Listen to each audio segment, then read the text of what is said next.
Hey, Bucs fans. Bucs are 9-3. How about that? We're getting spoiled, and I love it. What's wonderful about this game is that it was a comfortable win on the road in Atlanta, and I'm not used to having comfortable wins to begin with, much less on the road. Fantastic. Welcome to the Bucs Postgame Show. I'm David Whitescover, your co-host. Rick Hughes will be here any moment now, and we want to hear what you have to say about the game. Want to hear about your comments. We want to hear about calls after Rick gets here. So Bucs are 9-3. This is fantastic. Today, Tom Brady, fantastic day, 38 for 51, 368, 4 touchdowns, and that one interception before halftime, which was a disappointment. It was a bit of a disappointment that the Bucs gave up 120 yards rushing, but still a comfortable 30-17 win, even with the 3-yard pick six right before halftime. So what do you think about that? Now, if you're looking at seeding, the Bucs remain behind the Packers at 9-3 because the tiebreaker is conference record, and the Packers are 7-2 and the Bucs are 6-3, so they'll hold in that spot right behind the Packers. So fantastic win. The defense had 5 sacks. It was just an overall great win if you take away that pick right before halftime. The Matt Ryan was running for his life most of the day. Cordero Patterson, he made the offense go. Russell Gage had 11 receptions, 131 yards, but never at any point in time did the Bucs trail, nor did I think that they were in any type of serious trouble. This defense came out in the second half, shut the Falcons down. They did not score in the second half. So overall, a fantastic win, a fantastic game.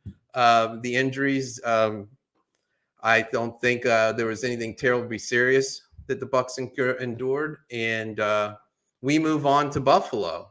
But want to get your thoughts on what happened here with Atlanta, and where do you think this team's going to fall at the end of the year? Like I said, this is a comfortable win on the road in Atlanta. If you're a Buck fan for any length of time, comfortable wins don't typically go. They don't happen, and that happened today. Some of the stats rundown: Rob Gronkowski, 4 for 58, 2 touchdowns. Chris Godwin, to me, was the offensive player of the game. He had 15 receptions on 17 targets, 143 yards. He made key receptions, kept drives moving along. It was a fantastic game that Chris Godwin played. You never know who's going to be the standout on the offense when it comes to the Bucs, which is a wonderful thing to have. Leonard Fournette, 44 yards rushing, 7 receptions, 48 yards, and a touchdown. Another ho-hum day for Fournette. It's just been fantastic. The way the Bucs played today was a complete effort on all sides. The only downside it would be Ryan Suckup missed an extra point, second one this year against Atlanta, and the pick six right before halftime. Mr. Hughes, how are you doing, sir? Good, my friend. How are you? I am exceptional. Bucs are 9-3, and I have been telling the people it's been a comfortable win. I love comfortable wins. By the way, good job starting the show without me. Thank you. Sorry about that. Got here as quick as I could. Guys, when you're looking for things to be unhappy about in a 30-17 win and your team is 9-3, things are good. If you go back now, think about this. People have been complaining about, fire this guy, fire that guy, whatever. Think about this. The Bucs have lost 3 out of their last 20 games, I believe. I think that's what it was. It was something. It's something. They won their last 8 games last year. they're And they're 9-3 now. That's what it is. So they're 17-3 in their last 20 games, and people are saying fire this guy or fire that guy. I mean, really? Unless you're Alabama, you'll take it. Right. Unless you're Alabama, this is good. Anyway, I'm. It's really hard to complain too much right now, isn't it? What are your vibes generally on the game, Dave? Did you ever worry? Were you ever feeling like, even when the pick six happened, or were you just like, no, it was just like, I can't believe he did that. I mentioned earlier, I said at no point in time did I think the Bucs were in any danger. It was just a whole hum. The defense played well, put pressure on Ryan. The offense played well. Brady had a great game. Take away that pick. Chris Godwin had a great game, and I don't remember him having a great game in some time. But it was just, wow. They're 9-3, and they just thrashed the Falcons on the road, and the score really should have been worse. Yeah, it's a division game. The Bucs are up by 4 in the division. It's basically done. There's 5 games left. It's done. Okay. It's not clinched. It's clinched. So the the Bucs are going to finally be division winners. And it's one step on the way, and they're starting to click. Now, I know I heard now, in all honesty, guys, I didn't get to watch the game very closely. I had one eye on it, and I was at work. So I was sort of, I had split attention, but Jamel Dean, again, injured, concussion, I guess this time. It's holy cow, man. And Ronald Jones, I guess, went out with an illness. I don't even know what that means. He's tired of being the third running back. Yeah. That's his illness. Yeah. I don't know what happened, but I mean, it's overall, it's hard to look at this whole situation, I guess, with the Bucs. I mean, they've won 17 out of their last 20 games, guys. Holy cow. And people I'm used to losing 17 out of 20. Yeah. Way much more used to that. You're right, Dave. I mean, it's not close. And to know that they've won 17 out of their last 20, and to even hear people complaining about anything is kind of silliness to me. And you got a Super Bowl championship in the middle of that, by the way. So, I mean, it's what exactly are you complaining about, guys? And the thing is this. They beat the Falcons. I'm very happy because I hate the Falcons. But they beat another division foe. They're gonna have to contend with the Packers and the Cardinals. As far as seeding, it is what it is. And the Packers, I mentioned earlier, Packers are ahead of the Bucs because it comes down to conference record.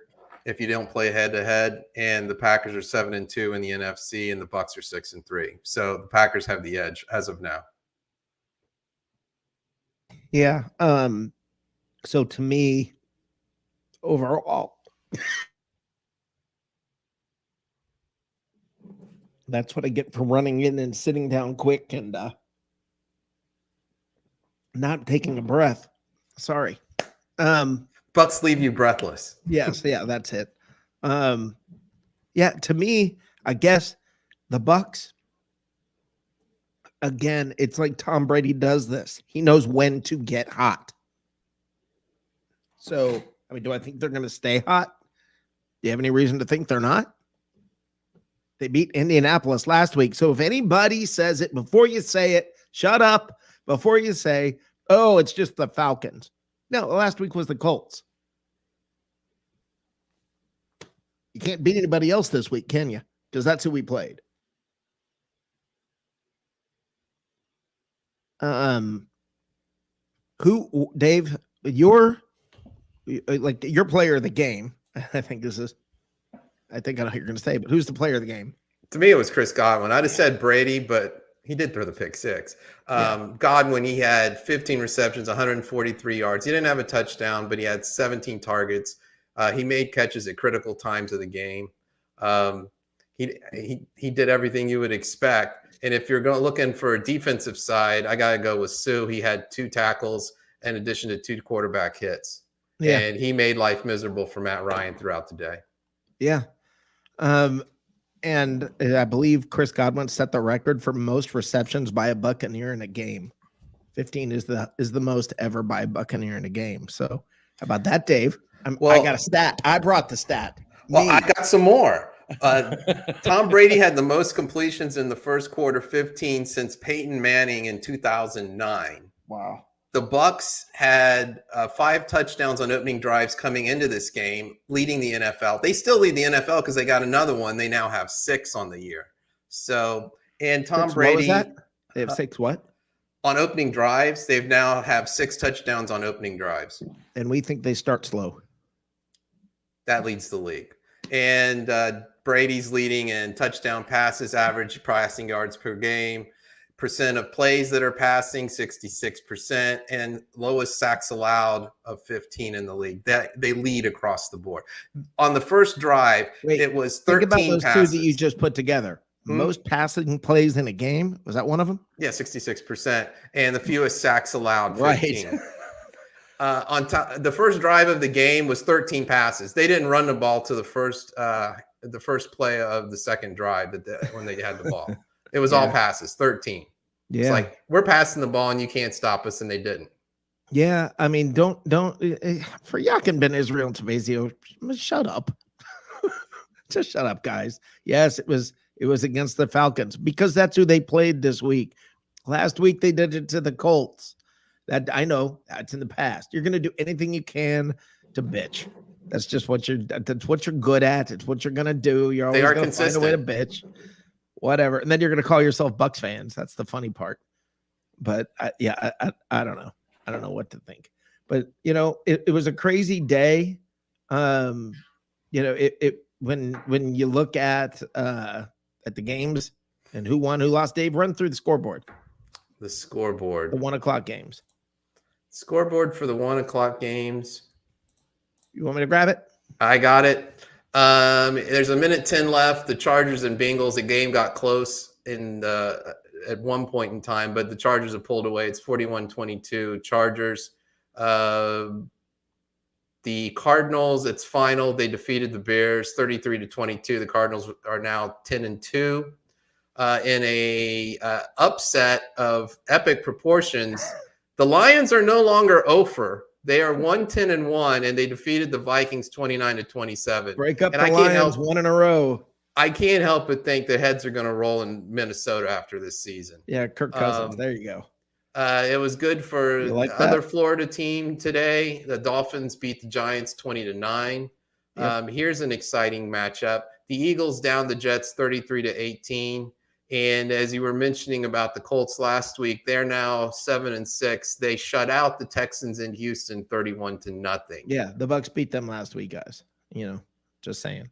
And the Eagles, by the way, the Eagles beating the Jets, just a crazy statistic. The Jets have never beat the Eagles. The Eagles are 12-0 against the Jets. It's not like you're talking an expansion team. That's a crazy statistic. They're kind of the Jets are kind of an internal expansion team. There were years when the Jets were good. Well, if you get historical, that's true. Yeah. It's been a very long time. Yeah. Yes, it has. But I mean, it's I remember the old Altoon days. You figure they would have beaten them at some point, right? So you would have thought. Yeah. Esiason, I mean, if you're going way back. Yeah. Joe Namath. Yeah. I mean, you got to figure somebody would have beaten them, but I don't know. We have another shocking score. The Rams up 10-0 on the Jaguars in LA early. Shocking. And the Raiders are up 7-0 in the first Washington football team is up on the Raiders 7-0 in Las Vegas. Okay, very cool. Okay, Ray, simmer down, Cuppa Ray. I'll get you the link. He's like, hey, how come I don't have a link? Well, I got here late. That's why. Dave started the show by himself, and that's on me. All right. It came on though. Yeah, it did. All right. I just sent. We may get a visit by Cup of Ray if we are lucky. We will see. But yeah, I mean, I'm excited by all of the fact that the consistency seems to be there for the Bucs late season again. And that's, you need to get hot at the right time. And for anybody who says otherwise, take a look at the Cardinals. Anybody who thinks the Cardinals are not for real, they don't lose when Kyler Murray is in there. What does that mean in the playoffs? We'll see. But I don't know. I mean, my biggest concern is they play the Panthers, Jets, and Panthers to end the regular season, and those aren't exactly challenging teams to face to tune up for the playoffs. Yeah. Now I'm really picking here. Well, I mean, they're not really challenging teams. Okay. Well, the Bucs are playing who? The Falcons, I mean, those aren't really challenging teams. Again, you can only beat who's in front of you. Right. And if they're beating the NFC West, that's a division with the Rams, and I mean they're the Niners. The Bucs are beating the Saints and Falcons and Panthers. So let's not say they're not beating challenging teams. The Bucs are 9-3. Oh, I'm elated. The Bills have lost to the Jets and the Texans. So anybody can beat anybody. The Cards are playing who they're playing. They've already played a tough schedule. They're 10-2. They're for real. They're not going to be easy to beat. And it's not just Kyler Murray. They have a great defense. Don't brush them off. I personally think that the Packers are starting to get hot. So this is not going to be a cakewalk, guys. By any means. I don't think this is going to be a cakewalk this postseason. Not that last season was. Maybe we won't have to do all the wins on the road. It would be right. Nice. Yeah, get one of them at home at least, right? Right. Eesh. And we don't have to play Alabama, so there's that. Although you never know what the committee is going to come up with. It's hard to tell. We got Ray, Cup of Ray, looks like trying to come in, but is Dave, are you seeing his camera on your, or is it blank down there?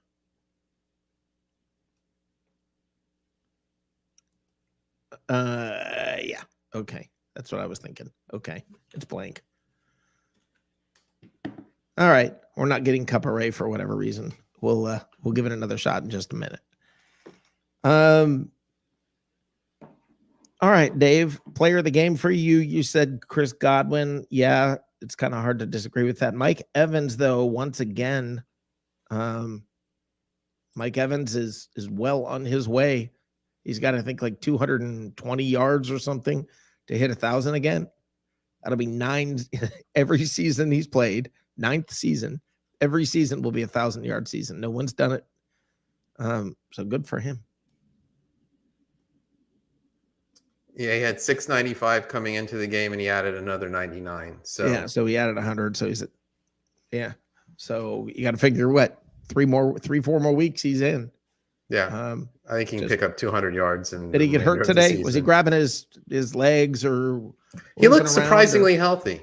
He wasn't crying today. I mean, no, I guess Chris Godwin had the camera on him a lot more than Mike Evans, so there wasn't that much opportunity as usual. Oh man, but I don't know. I mean, to me,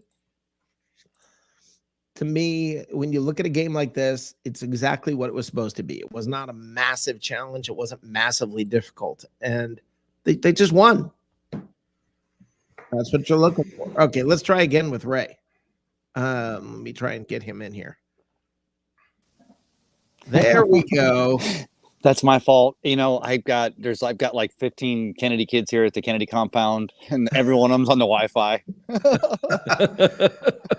Hey, fellas, you know what that reminds me of? Remember back in the early days of the internet when it's Oh, you yes. know, would somebody pick up the phone on the other side of the house and mess up your connection to Prodigy or whatever? To I my haven't AO. heard that term in a long time. Yeah. And I talked about this. I lost Oh, Jimmy we're Williams, losing of them course, again. from Sports Talk Florida. Wait, am I still? How about it, Dave? You're cutting out real bad. Brothers, hold on 1 second. Stand by. Go ahead and put me in the lobby for 1 second, Rick, Okay. please. You got it. All right. You know what he's doing right now. Get off the phone. I'm on the internet. You know, I'm trying to talk on the line here. right. I'm on the internet. Just like that. Yeah. I remember those days. All right. Let's try it again. No, I just got off the Let's see Wi-Fi. what happens now. I have a strong cellular network, so I'm like, all right, I'll just get on Verizon and let Verizon or AT&T. Sorry, take care of this thing. So, how you guys doing? He's not even sure who he's with. Yeah. Wait, are we speaking with my phone metaphorically or Mint marital? Mobile? We're on Mint Mobile. Okay, so let me just say this, Rick. You know, Dave, we have this conversation after every Bucs victory, and it's always going to be something negative. But guys, can we not just decide if there's 30 seconds left in the second quarter and we've got a 10, 14, 20-point lead, either decide to kill the clock or get aggressive and go downfield? But this whole turning the ball over is just crazy. No, and you got the ball inside the 5. Hello. Yeah, that's. But no risk, get no biscuit is how we got here. So I mean, don't be a stupid biscuit either. well, I agree. I agree. Don't be stupid with it, but you got Tom Brady. See if you can get another field goal. I don't mind that. Just be smart about it. Let me ask you this, Dave and Rick. Tell me though, is it this deciding with 30 seconds, you're running on first down, it's still second down, you can kill the clock, whatever, and you don't even if Fournette, hold on 1 second, guys. Sorry. I just gave this dog a bath, but it's the same. It's the same thing as when we you guys. Did you moisturize him? Whoa! Wait, the dog or me, Dave? Come on.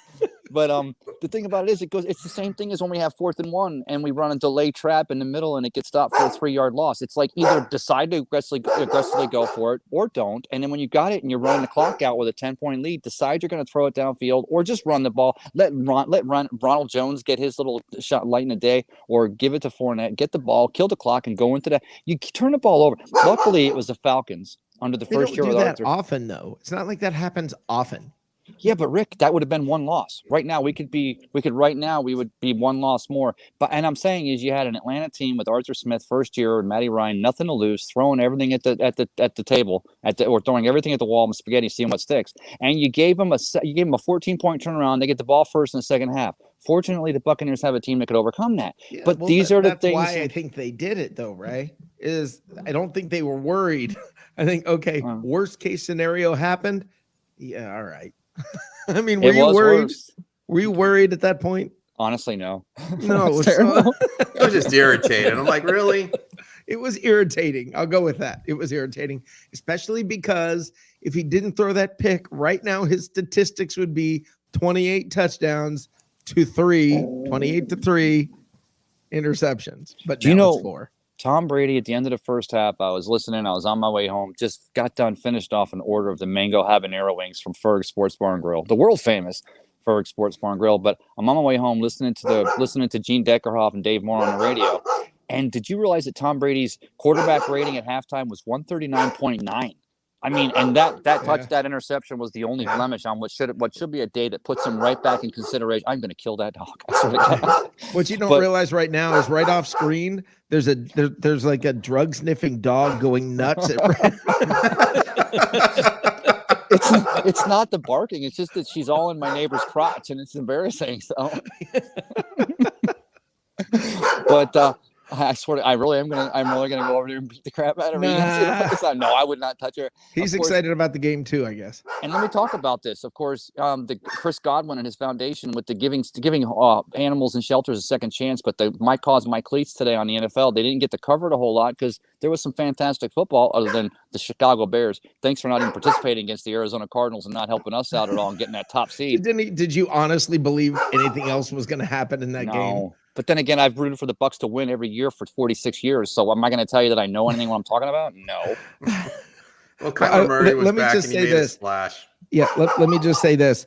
This was not the week I thought Arizona might stumble. No. Kyler's back. DeAndre was his first touchdown. I mean, the Right. the band was back together for the Cards. Right. This was not the Yeah. week I was like, oh, maybe. Well, that and Andy Dalton threw 73 interceptions. Thanks, Andy Dalton. 103-year-old Andy Dalton, the only guy that makes Tom Brady look like a spring chicken. I'm kidding. Yeah. But Well, he other doesn't than do that, TB12, so The thing, there you I go. got to Dave. ask you guys something, especially after what happened in the last game. Washington's on a tear. I mean, they've become they've become a genuine, a concern. They really have. I mean, that's why. I'm sorry, Rick, but that's why I say last year that wild card victory. Of course, we know that was the Bucs' biggest challenge on our way to Lombardi, fit number 2 and 55. And then that game where we end up going in there and we winning a game. I mean, it was everybody's like, it's Washington. They're in the NFC East. No, this Washington, they're the best team in the National League. In the NFC East. I'd love to see them play the Dallas Cowboys 10 times the next 10 weeks. I guarantee you Chicago wins 7-10 against that Dallas Cowboys team. But as it stands, wait, what? You don't think that they could give Dallas the run for the if no, you said Dallas, Chicago instead of Washington. Oh, Washington. Another beer, yes, please. Washington, I think, would beat the. I was like, I know what you meant. Yeah, okay. Now you know why the dog's barking. No. Who let the dog out? Yeah. Okay, no. I think honestly, I think you're right. 7 out of 10. They're both good teams. I don't know what to expect out of that. We'll go 6. We'll go 60%. But hey, guys, great post game edition here. I apologize. I'm going to go now so I can see what her problem is. But thanks for letting me come back in if here. You want to. Yeah, I will. Rick, a cup Dave, of Ray on a Sunday, you can't beat it. So. You can't. Thanks, guys. I appreciate you. You got it. All right. Cup of Ray, best of the Bay, Ray Kennedy. It's good to have him on here. Hopefully he'll come back. We will see. But Dave, some of the stuff, like when you think about the playoffs, and you know what I ought to do? I ought to hook up my phone here. When you think about the playoffs, who's your biggest concern in the NFC? The Packers.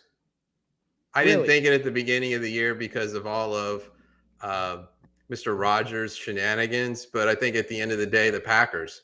I mean, the Bucs traveled to Green Bay for the NFC Championship last year. It wasn't a cakewalk. It was a win, unfortunate win. And I just think that, they've got both sides of the ball. Aaron Rodgers is Aaron Rodgers, but that doesn't seem to matter much as far as his off the field antics. Yeah, his Aaron Rodgers-ness. Yeah, he is what he is, and apparently the Packers accept it and they just roll on. So they're 9-3. They're ahead of the Bucs. Well, they're tied with the Bucs, but there's the as I mentioned before, the tiebreakers, the conference record, which the Packers are a game ahead. Yeah. So the Packers. The Rams are too inconsistent, and they've got OBJ. So they don't feel like a running threat into to me. Just what the doctor ordered now with the Jaguars, and that can cure a lot. I mean, that really can. That's one of those get right games, where you walk out of it feeling more confident, feeling better about yourself. I mean we got a call coming in. Hold on, Dave. All right. By the way, the phone lines are open now at 770-633-0001, but we can only take one call at a time. And this one is Matt from Oklahoma City, part of Buck Wild on Saturday nights. How you doing, Matt? I'm doing good, man. We had a pretty good afternoon, didn't we? You didn't throw anything at the TV? Your TV got a break, huh? No. Well, you know what? I can be negative Nanny for a second. Our defense didn't play as tight as I wanted them to. I mean, we won the game. We sacked them like a half a dozen times, but they were getting yards. We won the game. Let me restate what you just said. Yeah, we won the game. Yeah, we sacked them half a dozen times, but stop it with the butt. They gave him 121 yards rushing. We're getting ready for the playoffs. I don't put Atlanta in a playoff caliber team. And they just beat the Colts. Yeah, you're right. I know I'm going to upset you. So, well, I mean, that's what we're here for, Matt. That's what we're here for. It's part of the fun, isn't it? Don't you think that if we had to play the Cardinals right now, with the way that the team performed today, would that team have beaten Kyler Murray? No, not going to happen. Matt, So we've got to buckle up. Last week, we beat the hottest team in football with the Colts, who had their 5-touchdown Jonathan Taylor. Oh, my God. You remember it? You and I sat there together and heard it. They won today, 31-0. And we played to the caliber of the team that we were playing up against. And we didn't play to the caliber of the Falcons. We beat them by 3 scores. The defense gave up 10 points. That's it. 100 yards rushing for the first time this season or something like that. Whatever the thing. Yeah, the defense gave up 10 points. Thank you, gave- Dave. The they defense gave up 10 points, and you're bitching. 10 points, half a dozen sacks. They won the game by 3 scores. Yeah, I don't think we played good enough. I mean, the problem is expectations. Those are grown-ass men, and it's a division game. How many times do we talk about how division games are tougher? Yeah, they are. Well, and we always have a hard time with the Falcons and the Saints. Those two teams always play us rough. Yeah. So it's not surprising that we didn't.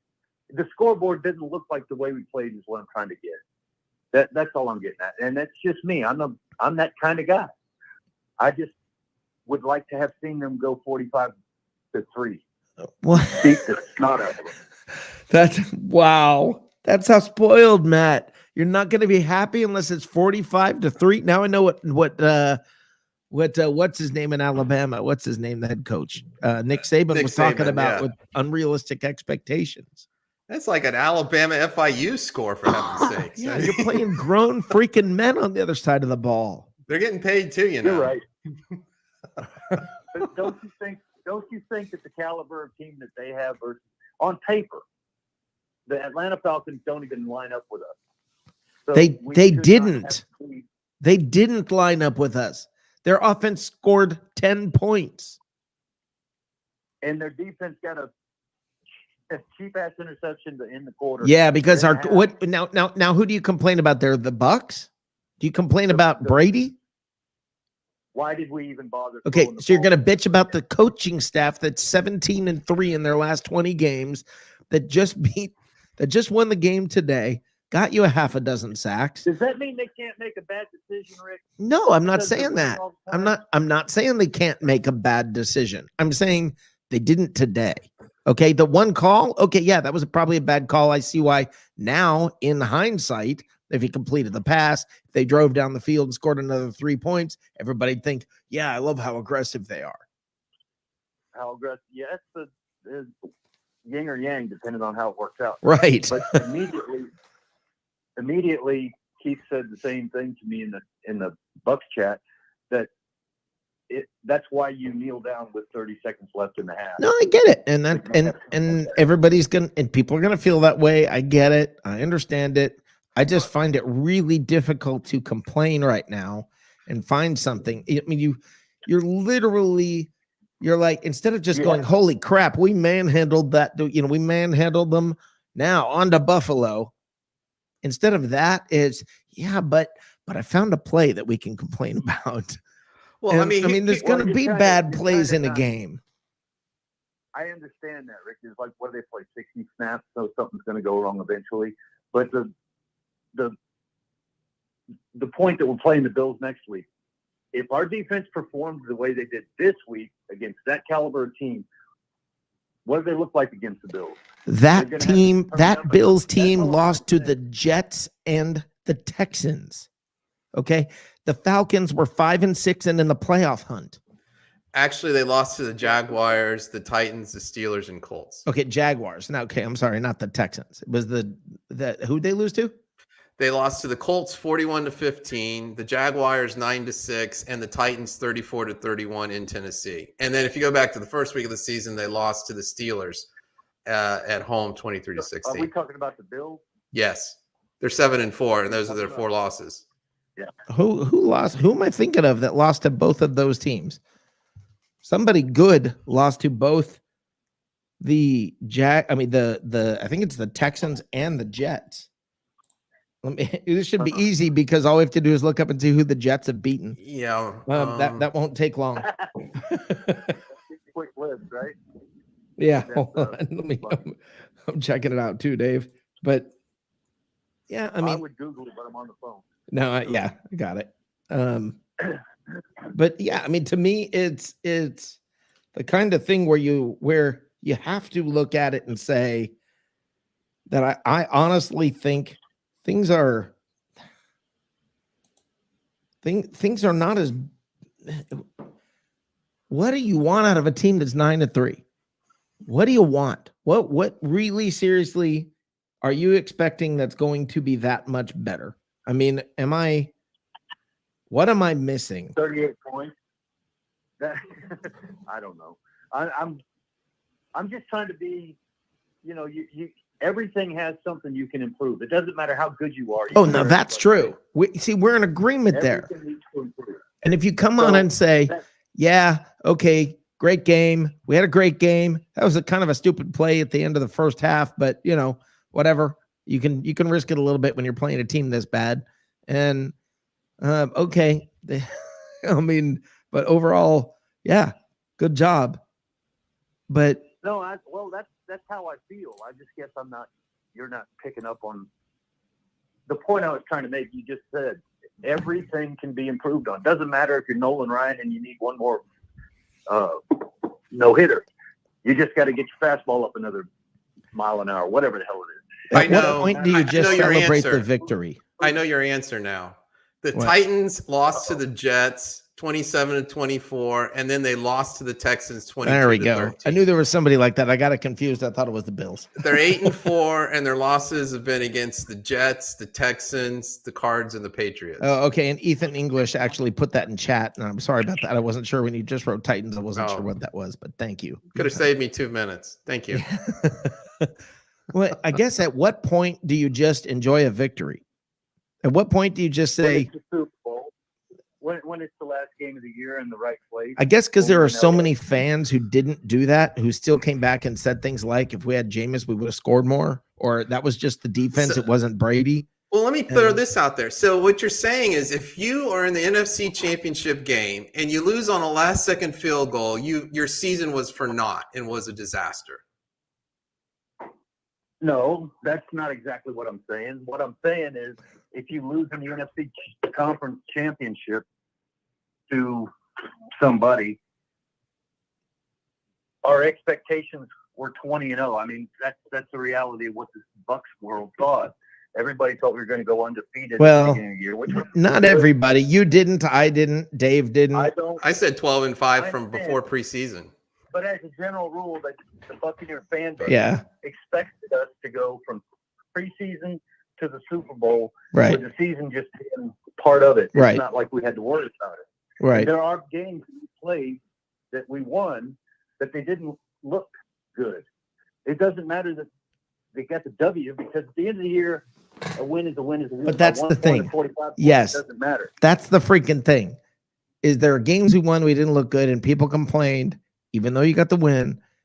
And during those games, I think you sit there and you go, woohoo, we won. Yay. Holy crap, we better work on this. Or holy crap, we better work on that. But really, you walk out of a game and there's a bad play right before the half, and it's one play. I mean, anybody who says, oh man, you know what it is it's we want to just win. We've got to win. We've got to win by a lot, and we got to win pretty. Otherwise, no. I mean, I love the expectations, but something this week in an interview that nobody will run on us. We don't let that happen, or something to that effect. And they turned around as soon as I turned it on. They're running 6-7 yards. They didn't run that. It's 120 yards. Do you realize that seems like a lot because of how good we are? We normally we normally hold the other team to 80. Okay. Now, right. One time during the year, we let it slip a little bit against a team that I am sure that what Bruce Arians did is say, yeah, let's focus on the pass because they're not going to win the game based on the run. Well, yeah, that makes sense, I guess. Right. So things like that. That's just unnecessary locker room bulletin board material.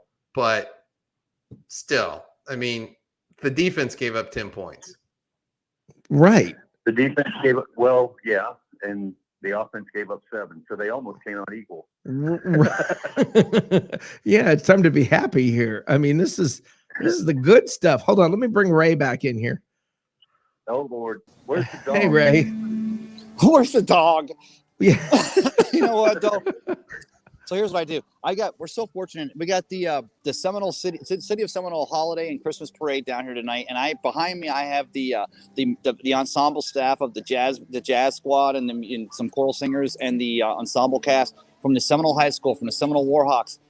Phenomenal high school program. Went there myself back in 1980 or whatever, and they're performing here tonight as the holiday. I was talking to the mayor here this morning, and for the first time in 30 years, the holiday parade is going to sneak off 113th for those Bucs Report fans that are in the area and want to come down here, and then come through the center of the city, Seminole City Center, and back out. So if you're not already out, or you don't have plans to come down here, come enjoy this holiday parade tonight and see the Seminole Warhawks. Ray teleported himself from his backyard to in front of Studio Movie Grill. I think he did it it was like snap your fingers and boom. Yes. Is that Matt Colson, by the way? That is Matt Colson. I know. I mean, Hey, you Matt, know what how I are you? heard when Ray was making that statement there? What's that? You remember WKRP? I'm not watching you on TV. It's like radio. Yeah. On the phone. I can't see what you're looking at. But he sounded like Les Nessman. It was just man on the scene. Sitting on God is my witness. I thought turkeys could fly.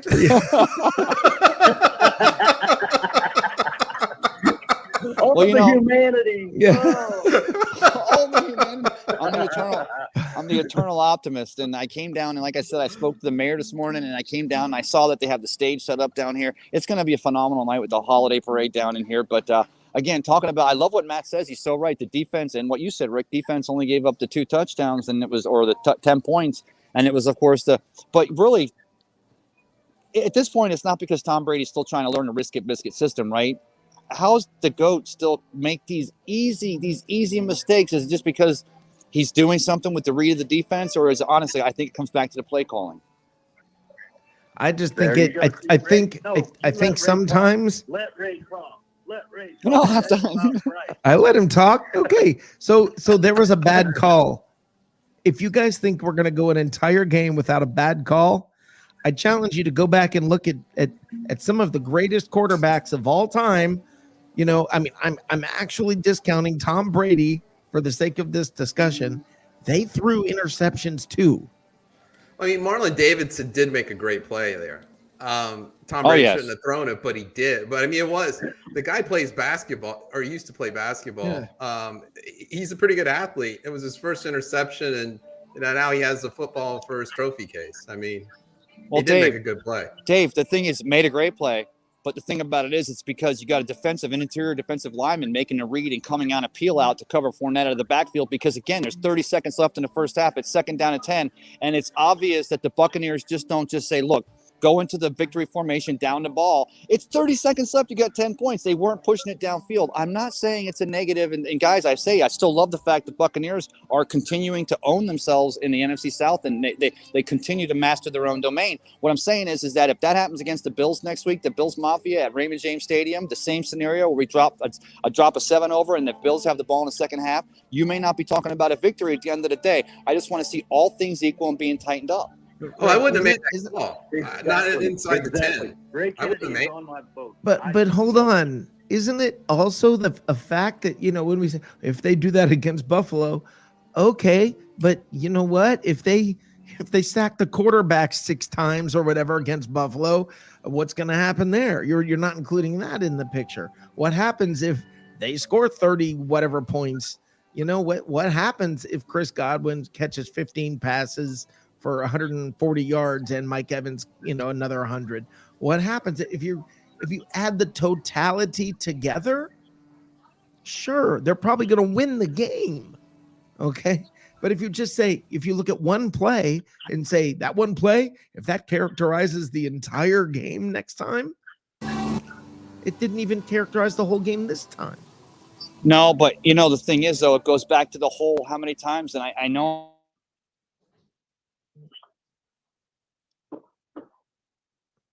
And I can't hear him. Can you, Dave? No, I'm trying to read No, lips. you went dead. Okay. We lost your audio, Ray. Bye. See you later. All right. Did you do that, Rick? I did not do that. He did that to himself. He did that on his show last night too. Yeah. He's just talking along. All of a sudden, he muted himself. I didn't even see him do it, but Yeah. yeah, he went like 30 seconds with dead air. Okay. That was funny. Yeah. But yeah, to me, I mean, yeah, I get it. If you look at that play and say, oh, if we do that against the Bills, well, if we do that consistently, yes, if we throw interceptions every play and whatever, but you're discounting what everybody else did right, what everybody did well. What was it? Sue getting 2 sacks, Vea. He had 2 as well. Yeah. I mean, man, Johnny Dean is correct here when he says, you guys do know that the other teams focus on disguising their defenses. It's not always play calling. Sometimes the defense on the other side does something right. And you can't look at one play that goes bad and go, oh man, I'm not sure we're so good. Maybe the other team did something right. Maybe. But I understand where Ray's coming from, and I think you do too, but you're not gonna completely jump over to that side of the barn. Because they just won the game by that much. I say, you know what? I don't care that they gave up that pick. Well, you can't look at it at that individual play. You have to Right. look at the pay calling for an entire season. Now, I haven't sat down and looked. When they're inside the 5, how many times they've goofed up, how many opportunities they've had, and how many times they've goofed up. It won't be a lot because they're not usually backed up that far. They're 9-3. But you have to look at that in totality. I mean, I personally, if I was the head coach, which you really don't want me to be the head coach of the Bucs, if I was, I would not have called that play in that situation. I'd probably run a draw up the middle or something of that nature. And if you bust it, fine, then you let Brady go, but not that close to the. And what happens if the coach didn't call that play, but Brady thought he saw something at the line and he made that call? Well, I'm making him do push-ups and run wind sprints. What are you going to do? Is say, that's oh man, our quarterback, that's a problem. If he plays like he did today, then we're going to have problems against the Bills. I deduct him a Bitcoin is what I would do. Yeah, to know he loses 1 Bitcoin. He loses a Bitcoin making that call. No, I get your point, Matt. I get your point. I just think it's expectations. It's people thinking that a game's going to be perfect. And granted, the Super Bowl was pretty close, but I guarantee you're not going to find any game throughout the entire year last year, all the way up until the Super Bowl, where you're going to say, okay, that was perfect. There's always something. Yeah, I understand what you're saying. I'm just, my thing is that just a concern that, just like Ray was saying, that if we need to play at the level that we are instead of playing at the level of the team is that we're opposing to. If we're beating Indianapolis, they're a higher caliber team, and we put the whammy on them, then we should be able to really suck to the Falcons. We did. That's my point. And we didn't do it. It wasn't pretty when you're looking at it from a domination standpoint. We won the game by a whole lot, but we could have done more to seal it up even tighter. This is the part that drives me nuts, bud. We got 9-3 on the board. We're 5 weeks away now from playoff contention or playoffs. Yeah, 5 more games. We're up by 4 in the division. We had 425 yards of total offense. There's 5 games left. We're up by 4 in the division, and I'm sitting here having to defend them. That's how the Bills felt against the NFC East, right? I mean, they're like 9-3, and everybody else is 5 and whatever. They're the best team in their conference, but who are they playing against? When was that? Last year? What's that? Last year, you mean? Yeah, when Kansas City beat somebody, they're playing against a team that's equal to a point. When you talked about the NFC East or the least, NFC least, what you call it, if you've got an undefeated home season against that team, those teams in that division, they're not the same caliber as if you're doing it against the Cardinals every week in the 49ers when they're playing well and the Seahawks 2 years ago. Sure. You're not looking at the same caliber when you're looking at the win and the loss column because the competition is better. my point is that our competition against the Indianapolis Colts was way up. If we'd have kept that level this week, we'd have scored 55 points on these guys if we continued to do it that way. Dave, we just Dave, didn't. can you read off the list of teams that the Buccaneers have beat this year? This will be interesting. The Colts, Dallas, Atlanta, Yeah, Dallas, okay. New England, New England. 8-4. Hold on, Matt. Don't- Hold on. Miami, Dallas. Philadelphia. Hold on. You're both talking. I'm sorry. Go ahead, Dave. Dallas, Okay. Dallas, Atlanta, New England, Miami, at Philadelphia, Chicago, New York at home, at Indianapolis, and then at Atlanta. Those are your wins. Okay, so they've beaten the Cowboys, they've beaten the Patriots, they've beaten the Colts, and we're saying they only play up to the level of their competition. I don't know, Okay, man. wait. Well, I tell you, that Dallas win And and, then that New England win look a lot more impressive now than they did when they happened. No joke. And then they beat the Falcons handily, and we say well, they're playing to the level of the Falcons. They just beat the crap out of the Falcons. And they should have, right? Right. But they should didn't have. play to their If we're level. playing against Kansas City Chiefs, we're not a should have team. We're in contention. It should be a good game because both teams are high caliber content, and it's gonna be a great game. It's not we should have beat the Falcons because they suck. They should have beat the Carolina Panthers because they suck. We should have beat. But the we couldn't Jets. beat anybody else today. We beat the Falcons. We beat them by a lot. Okay. So, hold on. Let's bring Johnny Dean in here. Hey, Johnny. How's it going, man? Good, brother. What's How up, are you? Johnny Dean? I'm all right. I can't believe this, Matt. Matt, what is going on? Thank you, dude? Johnny. Hallelujah. Almighty, man. You could be a Vikings fan, for Christ's sakes. How do you think they felt today? Honest to God, and I'm not joking, man. I was fairly bored with this game, and I kept flipping over to the Vikings game to watch a real game because this one was already in the Bucs bag. It was a comfortable division win. rival. It's a division rival. Right. You Which never means- trail. You're on the road. Yay. Exactly, man. What the hell? This is Johnny. This is what's been driving me nuts. And you know, it's been driving me nuts all year is when you win, well, you didn't win pretty enough. When you lose, fire the coach. Well, we've won 17 out of the last 20 games. Yeah, but not by enough. Oh Lord. I mean, it Don't just get it, man. it's like, yeah, but it wasn't pretty enough. This is like really a dream I don't want seriously. to wake up from for And- crying and- out loud. A lifelong Bucs fan. They're 17-3 and we won a Right. Super Bowl. Good Lord, Right. this is great. And we were going against, believe it or not, they have one of the top-rated linebackers in Olakun, man.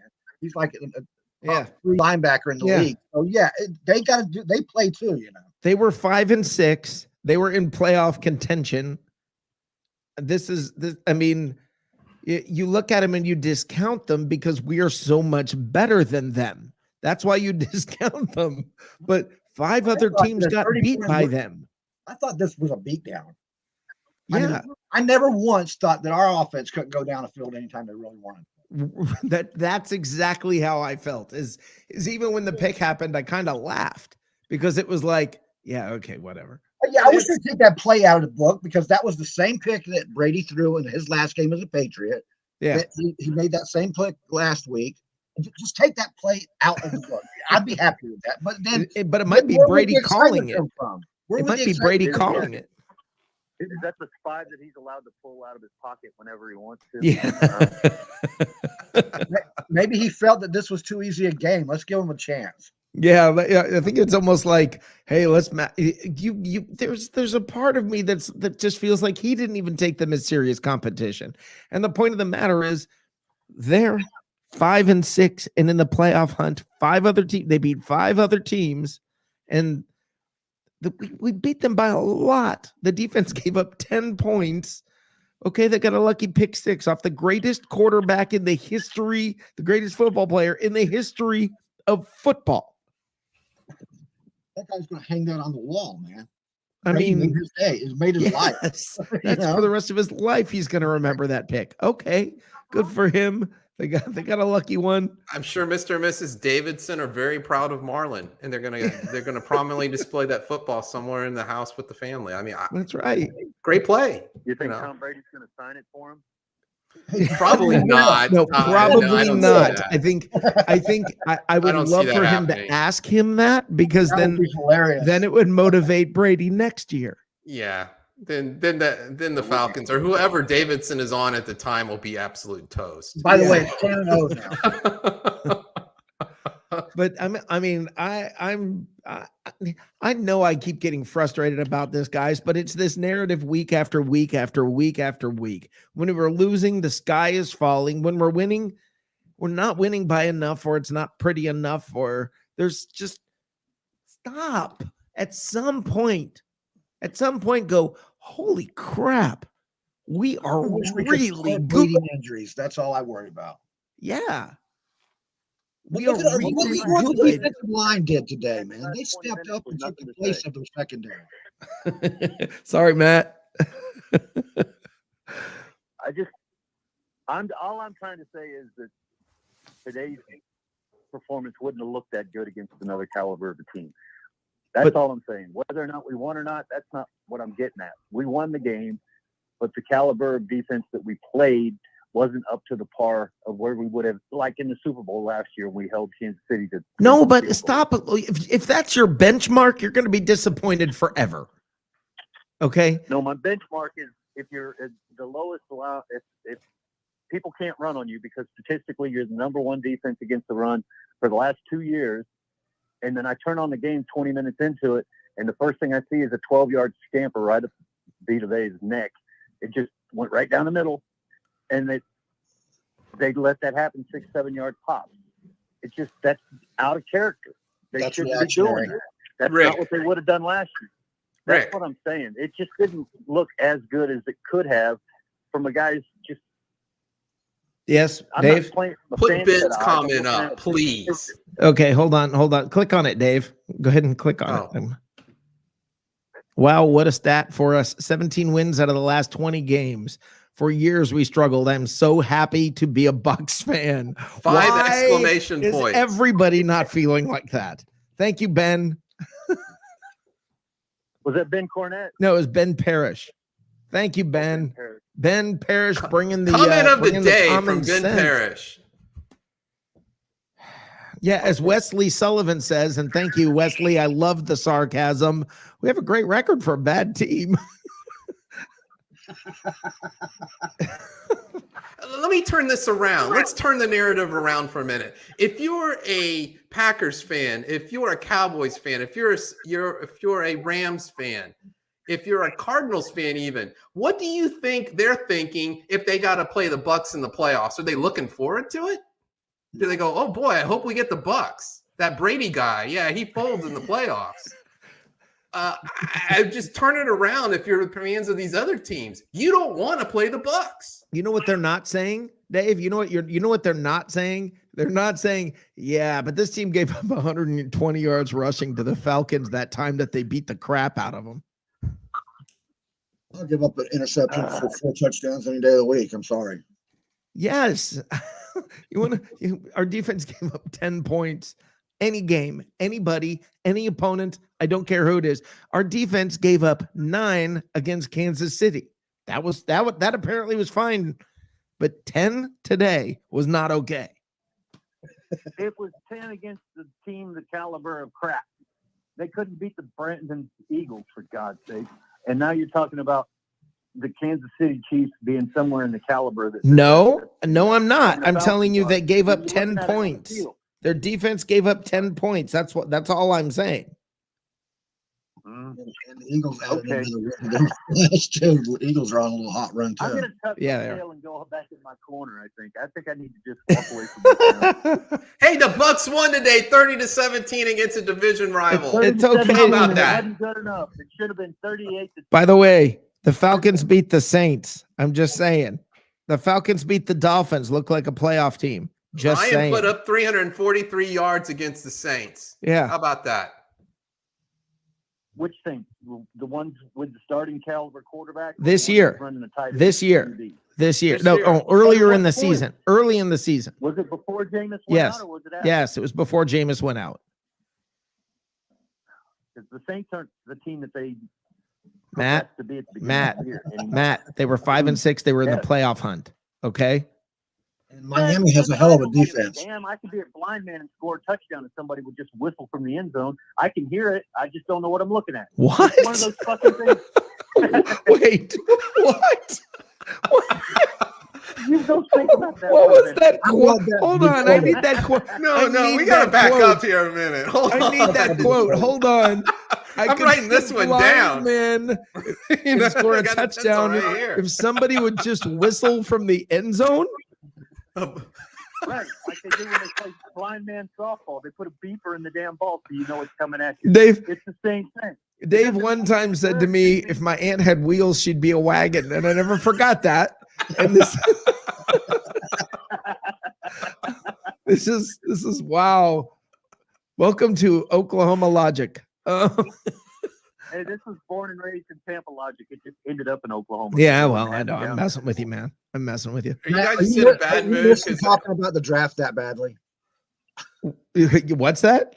Is he missing talking about the Yeah, he draft misses that draft talk. Matt's really, after all these years, all Bucs fans were so into the draft that now that we can't pay attention to the draft starting in week 8, we're lost. Because we're not looking forward to who's coming out. Yeah, it's like, who do you think is going to go 30th next year? I mean, Your biggest concern is if Mr. Irrelevant's can actually make the team again. right, right. Is this all because OKC got beat by 73 and set a record for Yeah. utility? Is that Yeah, just spilling see, over to we, your other sports? We should have beat the Falcons by 73. We should have scored almost 50 on them. It should, We it should should have. be 50-0 in every game we play. Ah, That's the only way you it's get 30 perfect my game, thing man. is 31 and try to make sure the team against us can't score 29. Matt, That's how I've Matt. never seen a perfect game. Matt, what does the score in the Bucs game next week have to be for you to be happy? Against the Bills, Yes, 28 to something. 28 It's to a higher something. caliber defense, a higher caliber team with a much higher scoring Okay, opportunity. so if the Bucs win 28 to 27, hallelujah, it was a great game. Right, because the Bills is one of the ones I had at the beginning of the season that we were Okay, gonna lose. so what happens So if we if win Brady that- throws a pick 6 right before the half and the Bucs still win 28-27? You have to be happy and you have to stop bitching. Rick, you're putting me in a situation where I'm Anybody. not really coming from. I'm not unhappy that we won. I'm not unhappy with the outcome of the game. I'm not unhappy. No, I with know the you're game. happy with the outcome. I'm saying I'm just it's saying just that it time should to have be been happy. Should have been a beatdown. It And it was a and beat That's down. all it was. It Well, it was. yeah, because you look at the score and it looks like it was, but if you look at I've said this 16 times. I don't know why I got to say it. The team doesn't 17. look like they're as tight as they should be when they play against the team, the caliber, whether they're playoff contenders or not. Carolina's playoff contention too, but that ain't going to happen. That kind of team we should beat the living snot out of and not have any issues with the running game because they don't have a first string running back that's anything to talk about. They don't put him on the NFC Player of the Week. Doesn't happen. We have one. Should have been able to run 200. Actually, the Falcons have had I believe have had a running game this year. Yes, they have Mike Just Davis. I believe you're incorrect. Yeah, I believe the Falcons actually have had a very good running game this year. Yeah, I picked up Cordero Patterson in my fantasy league. I'm doing quite well with him. Yeah, I've held on to him for a while, man. Yeah. I just So dropped Mike Davis. what though. I'm trying to I don't say, know. Matt, all that I'm trying to say to you, this is it. This is Be happy.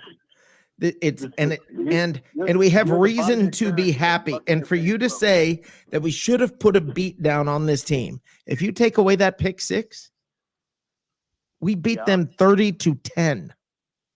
And I On the will- road in their That's a crib. beat down. It was, but it wasn't. A beat down enough. It was a stupid How about play. a first That Super highlighted Bowl? my How about a whole first half Super of the Bowl game that was season? the stupid play that we called or ran or Brady pulled out of his pocket whatever it was, whoever decided to play that play and then throw that ball, which was some guy named TB12, the greatest of all time, he made a mistake that's uncharacteristic. Last year, he didn't throw interceptions like he's dishing out this year. Ray was leading to that. He's doing it every game instead of just once in a while. It's not. Dave, how many picks does he have? He's not in the caliber of problems that Jameis was, but for Tom Brady, he's throwing a shitload of interceptions this year. For why? Why? I can tell you why. I don't Sounds know. like an Is excuse. it coaching? Is it Brady trying to do too much? Is it whatever? Go ahead, No, Dave. it doesn't matter. We're winning. We're winning. So it doesn't matter. Hold on, Matt. Well, he has 30 coming into today. He had 30 touchdowns and 9 interceptions. So yeah, he's now double-digit interceptions. To go, how many touchdowns? So he's thrown 10 today? interceptions. So coming in today, he was 30 and 9. So now he's 34 and 10 Yeah. touchdowns to interceptions. And like I said, it's not a caliber of Winston that I'm talking about. It's the caliber of the Brady that we had last year, who didn't throw an interception. I think he threw less than 5 last year. I might be wrong, but it was a very low number because it just wasn't in your mind that he was going to make one of those decisions to throw a ball like Well, Dave's going to tell us in just a moment. And yet we're on track to be better than we were last year as far as win-loss. Yeah, I thought Brady's having a better year this year than last year. There's a lot of columns here. A second. He had 40 touchdowns and 12 interceptions. So at 12 last year, Matt. Okay, well, maybe it just didn't look that way to me. I'm not looking at this stat board. I don't really know all the answers. It just looks like he's thrown a lot more than he normally would. And That's all I'm saying. right, but and the reason that is, but Matt, no, and now I think we can get somewhere, okay, in this discussion, because this is what I'm trying to say, Matt, is exactly what you just said. Is it doesn't seem like it, and the reason it doesn't seem like it was unrealistic expectations this year. All right, he's on pace to crush the number of touchdowns he threw last year. Consequently, he's going to throw more picks. Okay, probably not a lot more picks, probably a couple, a few more picks, but he's going to throw a lot more touchdowns. First drive today was 13 passes, no runs.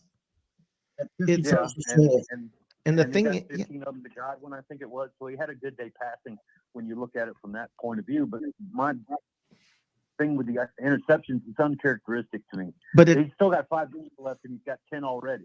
So that means he's on pace to do what? 2 more, 3 more, 5 more, something like that. well, right now he's throwing playoffs. less than 1 per game. So let's say he ends up with this year, instead of throwing 12 like he threw last year, let's say he ratchets 16. it up and throws a whole 14. Well, let's go 16. I think That's more than 1 per remaining game. That He doesn't gets fit with what he's 16, done he's so got far. 50 touchdowns. So there you go. Right. So he'll throw 50 touchdowns and 14 interceptions. Okay. It's and the thing is, and I want to look at this. I'm going to look this up. Brady interceptions by year. I want to look up. I don't think he's broken 20 in his career ever. I think he did early. Let's see here. Okay, his interceptions by year. Come on. Oh, this thing's going too slow. 14 back in 2002 and 14 in 2004. Yeah, here we go. 9, 12, 8, 11, 8, 2, 7, 9, 11, 8, 12. He threw 1 year, he threw 4. That's crazy. Oh, probably, I don't know. Did he get hurt that year, or was that really? No, he was 36 in 2010. He had 36 touchdowns, 4 interceptions. Yeah, that's amazing. He Okay, started off 13 the 16. next year, none in 2008, 8, 12, 14, 14. So 2 different years, 2005, 2004. He threw 14, 12, 14, 12. So he's actually. He's thrown 201 for his career now. Yeah. So basically he throws about 11 per year, I would think it is an average. So he's about 3 over his average if he carries on and throws 14, if he throws 4 more for the year. So the thing, Matt, the thing is this, all that I'm trying to say is I think exactly what you're saying about it just doesn't seem like it. I think it's because we just forget that how many a great quarterback throws. And Well, yeah, go ahead. I don't know. I'm going to back you up a little bit, Matt. Fire Brian Suckup. How's that? That sound better? I didn't fire anybody, Johnny. I just made a point that it looked like they weren't playing up to their caliber, and Suckup hit the goalpost again. So don't get me started on him. It's the second time against Atlanta this year. The marginal, and Rick says he never misses one that matters. Which is a fact. Yeah. Which is a fact. He doesn't ever miss them when they matter. He does miss. He does miss kicks. I agree with Matt on this. He does miss kicks, but it just seems like whenever he misses, it's at a time like today. We're arguing over kickers, people. Yeah, I'm like, he wasn't drafted in the second round. I'm happy. Yeah. Give me a guy that's clutch, right? Yeah, we don't want to draft anybody in the second round, a kicker in the second round again. You could never draft a kicker anyway. You should sign him for free agency. Rick, you see that Wesley Sullivan comment? That's a good comment. Which one? He's also 44. How many 44-year-olds? The one before that. The one just above it.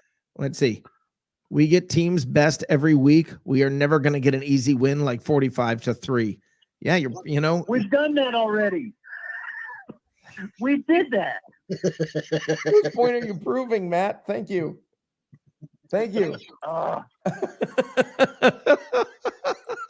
literally just walked into it. We had the opportunity to do it earlier this year, and we did it. We beat the snot out of somebody, and it was a whooping. And today should have been the same kind of thing, and it wasn't as demand. It's a division game. Division games tend to be closer. Our biggest win was 38-3 over Chicago, if you want to go by margin of victory. Okay, 38-3 over Chicago is our biggest. 35 points. That was a revenge game for us. That's good enough. Okay. Okay. I'm putting a check right here. We've narrowed down the margin here. We're going to scour the last couple years, and we're going to see which games were acceptable and which ones were not. We look like we were whooping their ass. Rick. Yeah, but it's a division game, Matt. You play them twice a year. Okay? Huh? We play them twice a year. The Falcons. The games are going to be closer. Division games tend to be closer, and we manhandled them. And God bless America. This team looks good. Holy crap! We just beat them. Basically, we just beat the drum. Just beat them, man. Why is this not a happy post-game show? Why are people not calling and going? Why are people not calling and going? Yeah, that one play sucked, but holy crap, we looked great today. Why is that not happening? Doofus on the phone here that hadn't let up the line yet, so that's why whoever's calling getting a busy signal. Just pointing that out. Yeah, because I like you being on the show, Matt. That's why. Well, there's a fire left. Which one down there? Is there really? Yeah. Oh yeah, Yakin Ben Israel. Just ignore him. He's always saying stupid stuff. That guy is a schmuck. The Bucs could win 72-0, and he'd be like, "Yeah, well, they couldn't get that last touchdown they didn't get." Oh, look who's talking, Matt! Matt! Holy crap, Matt! Oh my God, Matt! Are you getting coal in your stocking this year, Matt? Is there something wrong? You can talk to us anymore. Nobody gives a shit about me on the holidays. Doesn't have to be 73 points. It only has to be 35. We've already narrowed it down. 35 is an acceptable margin of victory. 35 is acceptable margin. Matt, thank you for calling, my friend. A pleasure as always, Matt. Fun. Yeah, Matt, I love giving you a hard time, but I love you, brother. And tell your show is on Saturday nights. It's called Buck Wild. Saturday nights on Bucks Report. Yeah, Saturday night at 9, and we'll be on again this week. We'll see you then. How about that? Yeah, he probably won't let me on the show now. Thanks, Matt. He will, so he can go click. Yeah, have a good one, brother. I'm going to cut out of here too, man. Okay, thanks, Johnny. Johnny Dean, great to hear from you. Thank you for bringing some common sense, Johnny. Later, guys. Tell everybody about your show. Thursday's NFL edition on everywhere. This network, the other network, those other networks. You can catch us everywhere and enjoy it. It's fun. Yeah. Yes, it is. Thanks, Johnny. Thanks, Johnny. See you later. Have a good All one. right. Awesome. That was fun. I'm like, you expect people to be calling and saying, I've got my favorite victory beverage. I'm kicked back and Yes. we're 9-3 and nobody wants to play us in the playoffs. We're awesome. Yeah. Guess not. Yeah. So to all of you who are bitching, You are so awesome. sorry, I had to throw that in once. It was good timing. Yeah, well, I mean, seriously, it's I don't understand people not calling up today and going, all right, this was a complete victory. This was a total victory against a lesser team, just like it should be. We beat the Colts last week. We beat the tar out of the Falcons today. It looks like we're back on track, heading towards the end of the season. Everything is good. I mean, you and I, Dave, we always do our surprises and disappointments. And, the surprise being a positive, the disappointment being a negative. And people always call up. It doesn't matter what you win by. They're going to call up and find it a freaking negative. Well, I'm happy we won, but why can't you just be happy we won? And that's it. And then the show might not go very long. Yeah, that's true. That's what makes us tick, isn't it? Wow.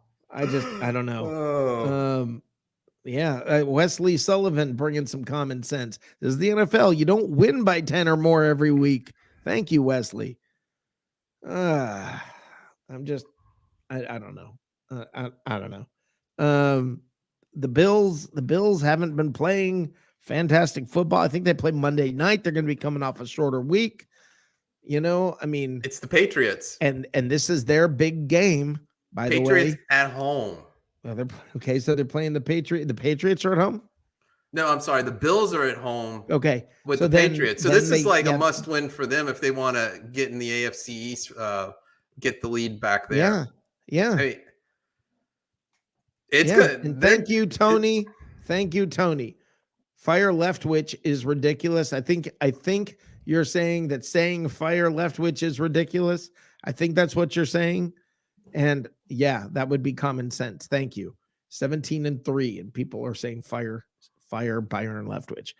Freaking idiots. Yapping Ben Israel back at it. So, what are you gonna do? Holy cow! You'd think we lost today, wouldn't you, Dave? We always say you would that think there was definitely noise in the system if you would want to use that phrase. There's noise in the something's wrong with the Bucs.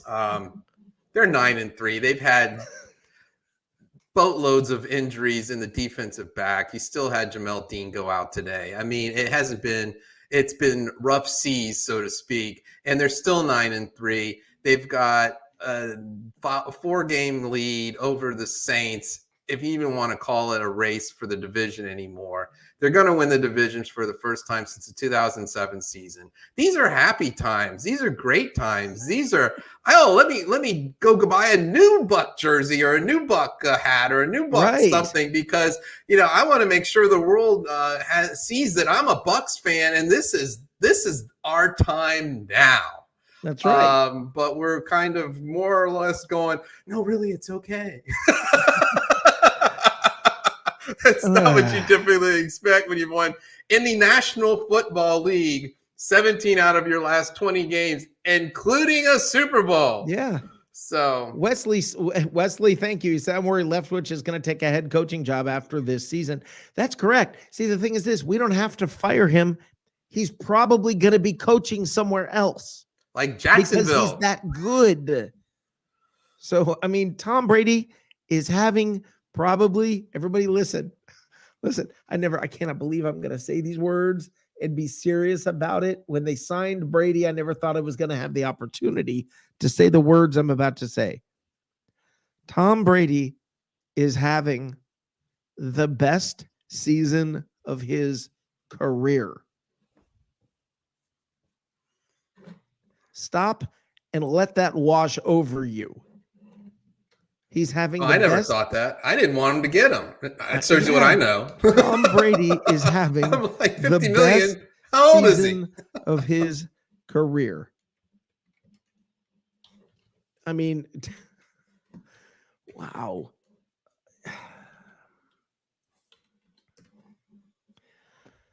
I don't, Johnny, I don't know. This is a good question. What was the average score differential for the 2002 Bucs? And I don't know, and I don't know what it is this year. That's a great question. Tune in on Thursday night to Johnny's NFL edition, and they'll probably have that stat. But it to me, guys. Oh, we have that stat. Just a second. Oh, we do. Yeah, we do. Oh, Dave's on You there. don't have to wait. Wait, that's What why are you he's talking about, dazzling man? David Whitescarver. 3, 4 divided by. Yeah, well, maybe not right now. Look at him, he's doing the math. The point differential was 9.4 per game. In 2002? In 2002, they scored 346 points and gave up 196 for 150 differential, and they played 16 games, so that means 9.4 was the average margin. Can you check? Okay, 9.4. Can you check this year? This year? Yeah. I think we can figure that one out. Let's click on standings. Tom, but guys, Tony's correct. He says, Rick, that's crazy scary. Guys, he's having his best year ever. We got a call coming in. Hey, caller, who am I speaking with? 8.91. Alec. Okay, hold on, Alec. What was that? 8.91. They're 8.91, below so the they're 9.4. Yeah, so it's below 9.4. Yeah, we suck. Alec, how you doing? Trying to spread some positivity in this freaking chat. Good Lord. Thank you, Alex. That's Oh because my people gosh. don't understand what the fuck they're talking about. I don't get it. I just don't get it. They're bandwagon fans. That's all it is. They're so used to thinking we have all these players and that we're going to blow out teams every week. Yeah, if you've been around for any length of time. Any given Sunday. Yeah, and didn't we just beat a team by 13 points? Yes, sir. Was it 13? No, wait. It was 17. 30 to 17. Yeah, we beat them by 13. Yep. Yeah. And it really was not that close. And I can already see it now. They're 2 weeks down the road. If God forbid lose to the Saints, they're gonna be, oh my God, we're back to the same old ways again. They're probably an excuse to that one. Now, if the Bills were to lose to the Patriots this week, okay, wait, let's look. What's the Bills' record right now? Hold on, I gotta look this up because I already know here my mom's fucking because she's a Bills fan. I'm already out here. Let me see here. Okay, the Bills are 7-4. But they still have to play New England tomorrow. Right. So let's say tomorrow let's say they're 7-5 after tomorrow. Then the Bucs beat the Bills, and they'll be 7-6, and people will be calling and saying, "Well, it was just the Bills." Yeah, they're only 7-6. I mean, you know. And then if I remember, I'm not sure how far we ahead of the division, but I think they said 4 we games. win week. Yeah, we're up by 4 games, and there's 5 weeks left. Because I think they said we win next week. Yeah. The division. And fans are probably they're knowing them. They'll be like, oh, we should have won the division by now. Yeah. Yeah. Oh, well, it's a bad division. I mean, it's just you can't. You haven't won it. And not have all the losses be. That was going to happen. So that was all a bad start. One against the Saints, they only won because we didn't have any film. But they can't. The fans can't get mad about that. It's right. Common NFL knowledge. Yeah, if you got no film on the guy, and we've talked about that lots of times on my show and on here. If you don't have film on a guy, it's hard to beat him because you don't know what defense to call or what you don't know the strengths and weaknesses. You don't know what you're dealing with. And all these fans that are mad, they're probably gonna hear this anyways, but they won't like this comment. We won today. And look at the players that we didn't have and still won. Right. We didn't have AB. We didn't have Mike Edwards. Sky Miller, I didn't see him even playing in the game. Jamel Dean went out. Yeah. Rojo went out. Yeah. And still won. And won by a lot. And won handily. And somebody complained that we gave up 120 yards rushing. I wonder what average what is here you go, Dave. Here's a great question. What What is the average that a defense gives up rushing per game in the NFL? That's an interesting question, because watch it be around 120 and it'll show, okay, so the Bucs had an average game today and everybody, is, oh my God, they gave up 120 yards. I mean, I'm going to guess it's 126. That's my guess. Average to give up on the average per game. That's not bad, knowing that our secondary was still hurt. Yeah. It could have been way worse, but then again, no one really looks at the positives out of it. Yeah. Years before that, I think around this time we'd be looking at new head coaches or new players in the draft. Well, yeah. What's going to happen? Who are we going to draft next year? Yeah. When we had Dirk Cutter and we were asking to fire him. we every 2 years we changed coaches. But no fans are. I guess they want us to be crappy so they can have an excuse to talk about something. Yeah, it just. Okay, here's what I did. They have it listed out by team, the average number of yards and the total number of rushing yards by team. Yeah. And Washington is right in the middle at 16, and they rush for 125.5 yards per game. Okay, so is that the mean or that would median? Be the median. The median is 125 and a half yards per game. Right. So 125 so we were better than that. And Matt was calling up going, we're supposed to be so good against the rush. We were still better than that in our worst game. I think years, I think it was about 3-4 years ago. It'd be times where I could look at tickets and it'd be like $40 for lower bowl tickets. Yeah. As much as I miss those days just to go to a game for cheaper. Yeah. But now, all the bandwagon fans, they tend to be, oh yeah, I'm a Bucs fan now. And now Tom Brady won a Super Bowl, and then they. But I'm glad we have them. Welcome to the game. I'm glad to have it. Yeah. I'm not hating it. It sucks I can't really go to the lower bowl experience. Yeah. See closer tickets, but look at our. All right, no. How fun is it with a full stadium screaming? Well, I haven't been to a game since week 17. I think it was week 17 last year against the Falcons. Well, because I'm in a different state now, so it's kind of hard for me to go back home to a game. Right. Even then, I want to say. Yeah, and here's the deal, Dave. I have to step off for just a moment. If you'll keep this going for just a moment. Sure. Okay. So, where do you think the Bucs end up at the end of this year? At the end of this year, I want to say.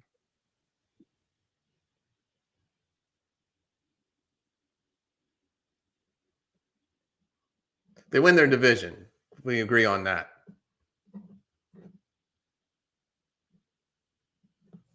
I think we've lost everybody. But okay, well we'll keep this rolling. The Bucs, I had them at 12-5 to start the year. They're 9-3. They're probably ahead of schedule. I don't know if they're going to lose another game this year. The Bills might likely be it and might not be, but we'll see.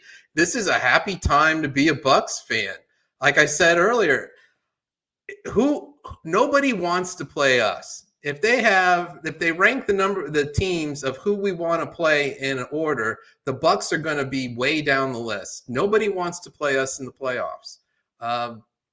We are not fully healthy. We've had a lot of injuries, and here we are, 9-3, 4 games ahead of the Saints. It's hard to look for something to complain about per se. Now, it is valid when you bring up that was a bad call. I wouldn't have made that call when they had the pick 6. I'd have taken a knee, or I'd have probably just ran a draw up the middle and see what happens. And if after that, because you're too close to the opponent's goal line. Nevertheless, we came away with a 30-17 win in which the pick 6 was 7 of those points. So your defense gives up 10.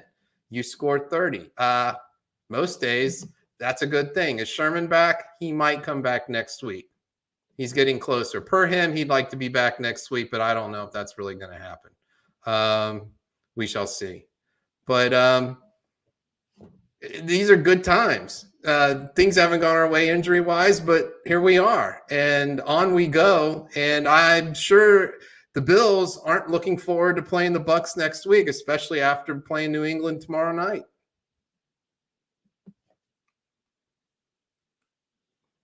You're on mute. No, I was on mute. I was on mute. Sorry about that, guys. I had to step away, and I don't know if I'm going to have to go or not. There was just a fireman at my door saying that there's a chemical smell in the area. They're trying to figure out where it's coming from. Good times. Since I was on the phone with you guys, I want to bring up. I mean, this has probably been talked about to you guys, or like in like anybody else's podcast. But why is it that like what was the whole thing with AB's situation? Oh, I've been okay. hearing different spots about it. Here's And he was vaccinated, but he had that fake card. apparently what he did is showed up with a fake card. Somebody told him he could get in trouble, so then he went and got a real one. Okay, but he did have a fake one. He admitted it to the team when they questioned him about it. He did say, "Yes, I showed up with a fake card. Yes, he's been vaccinated. Yes, blah blah blah." Supposedly, that's I mean, I'm only telling you what I've heard. But he did what he did. He got a fake card, made a bad decision, got a fake card, showed up with it, and then somebody told him he could get in trouble, and supposedly actually got vaccinated back during camp. And Mike Edwards, he's out for 3 games as well, doing the similar thing. Right. And there's someone, I forget who it was, that was no longer with Aaron the team. Rodgers Franklin well. III. You're vaccinated, or if you weren't vaccinated, but Aaron Rodgers didn't show up with a fake vaccine card. Okay, he Yeah, I played get word that games. Yeah, he played word games. He got fined. He was immunized. Yeah, he was immunized. Look, here's the thing.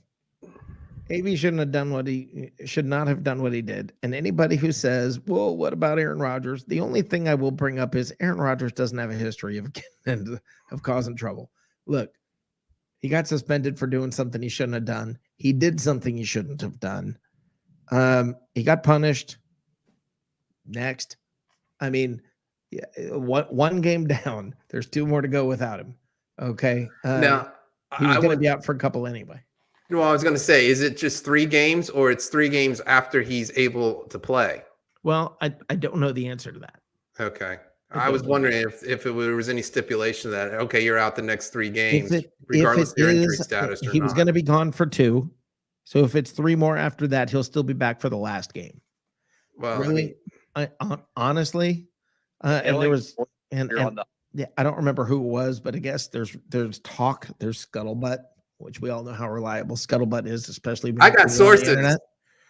Yes, exactly. Somebody has sources. No, there's scuttlebutt that maybe the Bucs are talking about maybe cutting him at that point. I don't think that makes any sense. I think if they were going to cut him, they'd just do it now. Well, someone pointed out in an article, I believe in The Athletic, I forget who wrote it, indicated that the Bucs, why cut him now? Because last year their theory was you had Chris Godwin get hurt, Mike Evans get hurt, and so then they decided to sign him. So if something happens like that in the next 3 weeks, even if you were going to cut him, there's no point in doing it now in case there's another injury that comes up on the wide receiver front. I mean Rashad Perryman is there. They are so deep in that position. They're so crazy deep at wide receiver. It's pretty funny. Playing about that one. Yeah. Scotty Miller's back. Hey. Yeah. Man's got wheels. He does have wheels. He does have wheels. I'm not sure that what did he do? Did he have any stats today, Dave? I don't think he had any. They didn't really put him in the. If they did, it was probably just like a blocking. Yeah, was he even active? I don't even know if he was active. I don't know the answer to that. But yeah. No, he didn't have a target. He did? He did not. He did not have a target. So, okay. All right. So anyway, but guys, all of you out there, it's everybody. This is the time to be happy. This is the time when the team, we just won by a lot. It could be the Lions. We could be the Lions. Hey, they won today. Yeah. Yeah, not by enough. Yeah, you think their fans are complaining? Hey, thanks a lot for calling, my friend. No problem. Have a good one. Thanks for the call. Yep. That was a great call. You Guys- think I want to see Dan Campbell's I want to see his Post-game, press yeah, conference after. I wonder We're if inviting is he going to be kneecaps. sobbing uncontrollably. Yeah. I just want to see it. The man's full of emotion. You don't see that a lot from head coaches. You usually have your Belichick's come out there and just speak monotone and can't wait to get off the mic. But he's showing emotion. We have common sense calling, Dave. Hold on. Okay. Todd from Winter Park. How are you doing, my friend? How you doing, Rick? David? How y'all Great to doing? hear from Winter Park's finest. We're doing good. How are you? I am great. Great win.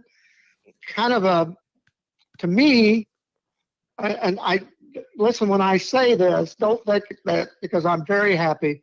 We're 9-3.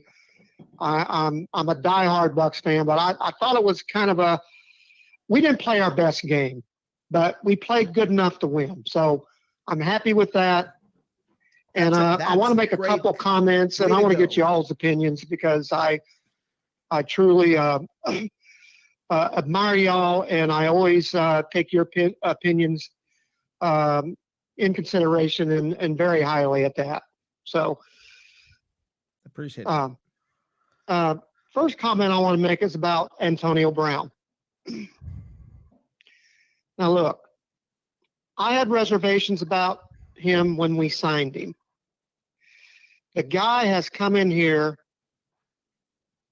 and except for the trouble he's in now with the vaccination card, Yep. he's been pretty much, I use this term because I don't like the Saints. I can't stand the New Orleans Saints, but he's been a Saint. Yeah. Think about it. Yeah. I mean, he really has. Yeah. And I hope Bruce Arians will calm down a little bit, and I hope he'll really think this over because if Mike Evans was to get hurt, and I don't want any of our guys to get hurt, trust me, but if Mike Evans got hurt or Chris Godwin got hurt, or if Gronk got hurt again, I mean, what is that going to do to our receiving core? Yeah, Todd, when they say let cooler heads prevail, I think that's what's happening. I think they'll wait, they'll let it go for a little while. Let it die down in the media. Let it die down, and then when the time comes, he'll probably come out and say, "We spoke with AB. We've had we had an extensive conversation. We're comfortable moving on. We're not going to address this issue any further." And then they'll say, next up, the Carolina Panthers or whoever, and that's right. Well, I mean, let's face it. He made a mistake, and I'll tell you what I was mad about. And I know you mentioned Aaron Rodgers, Rick.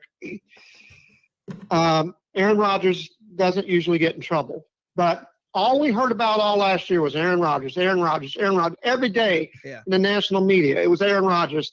And I got to the point where I was absolutely sick about it. Yeah.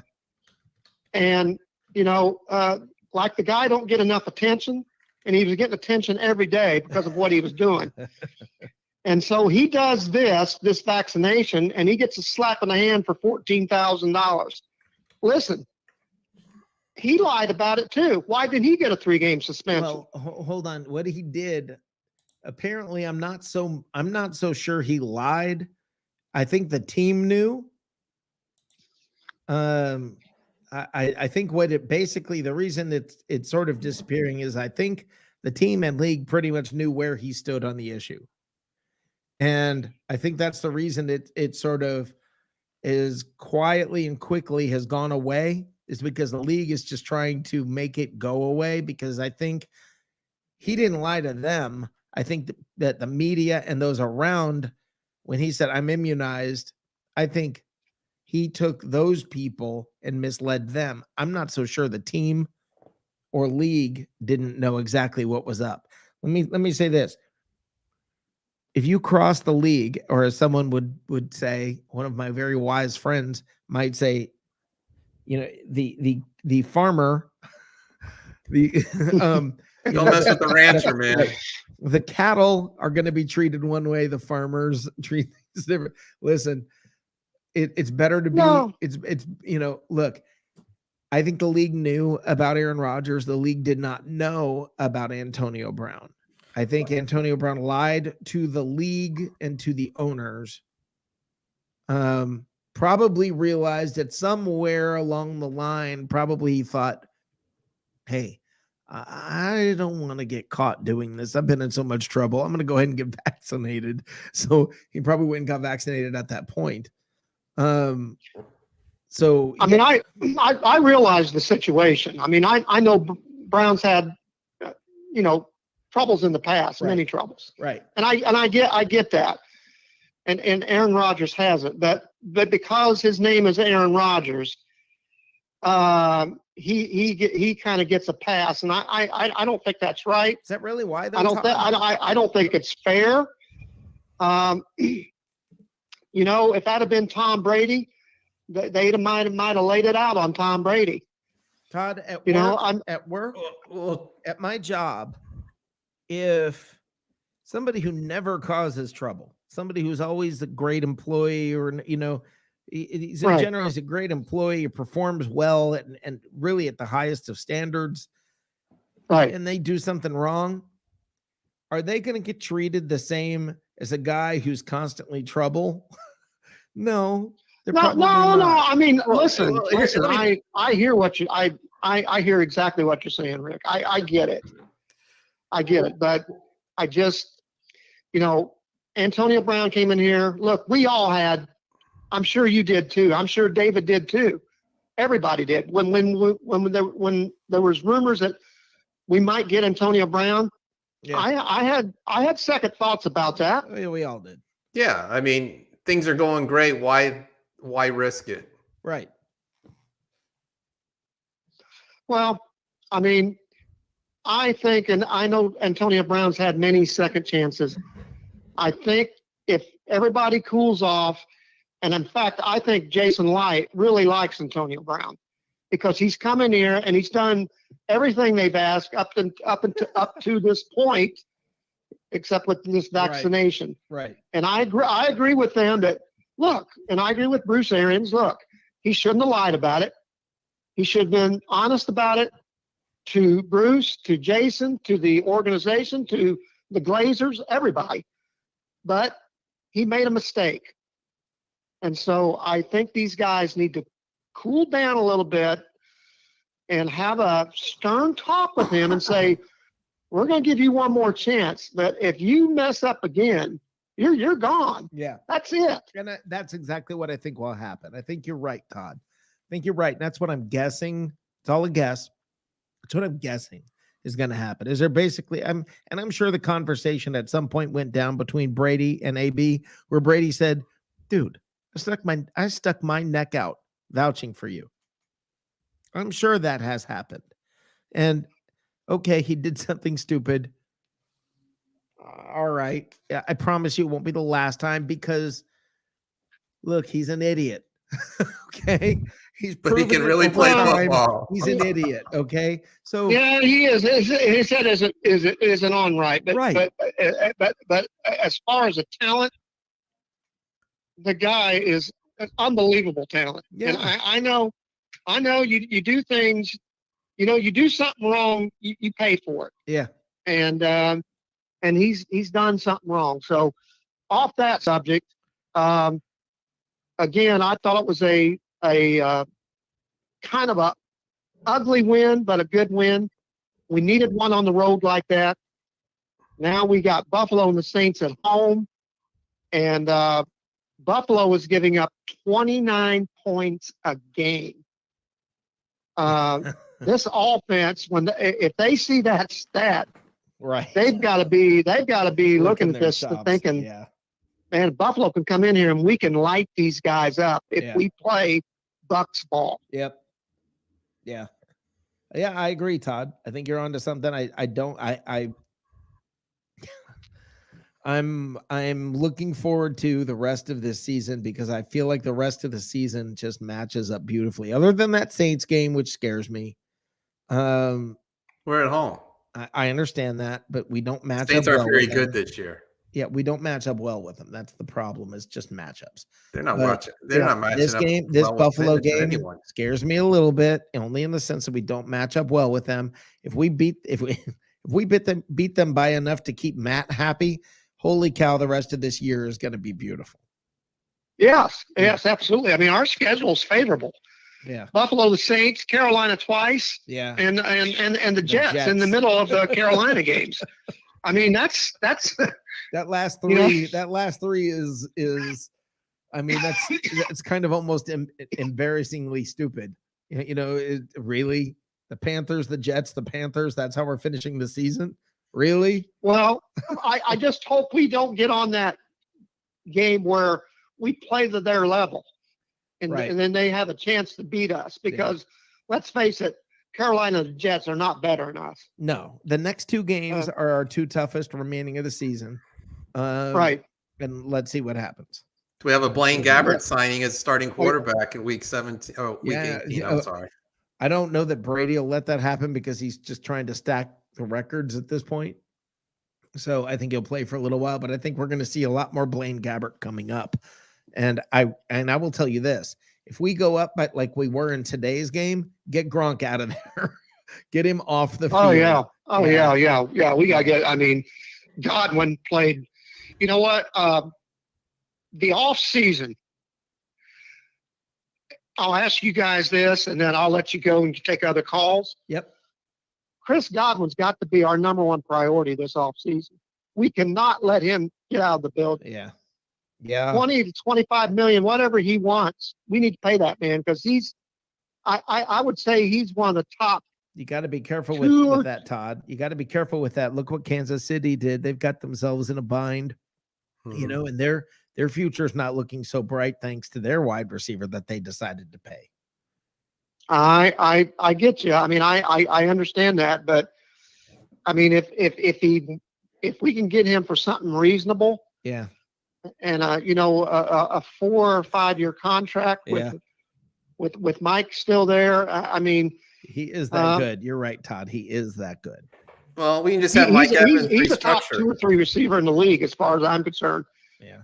And I think Evans is a top 5 too. So you take Godwin and Evans, they're to me they're in the top 5. Yeah.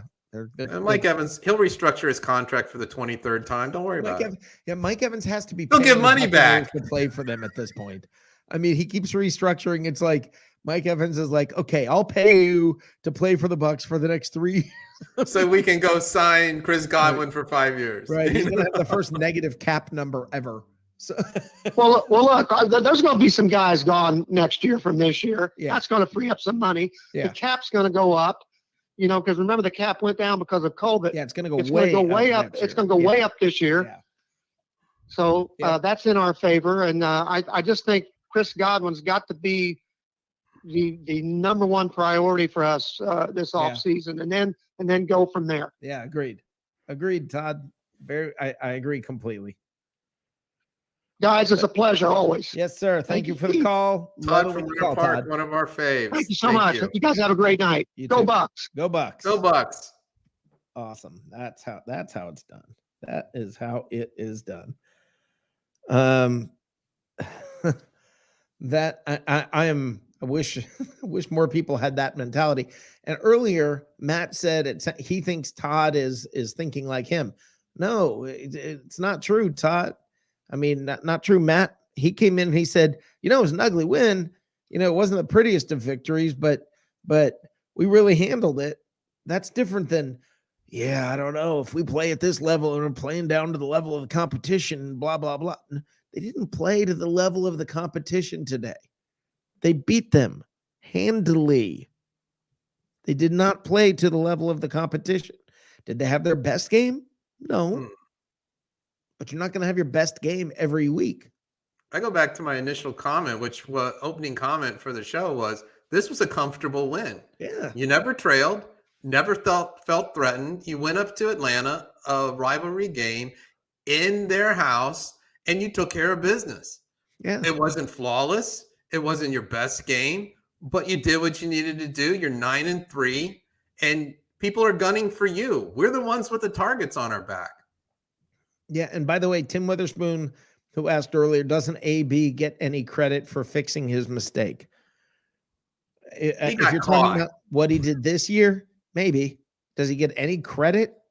I think here's what I'll say, Tim. If he went ahead and got a real vaccine card and really got vaccinated and did it right, I think that should play into it, into their determination. But I guess the problem is that the thing is this. Here you go. I am very confident that Jason Light and Bruce Arians will make the right decision, whatever that is. So I am not really concerned. I do think probably cooler heads will prevail.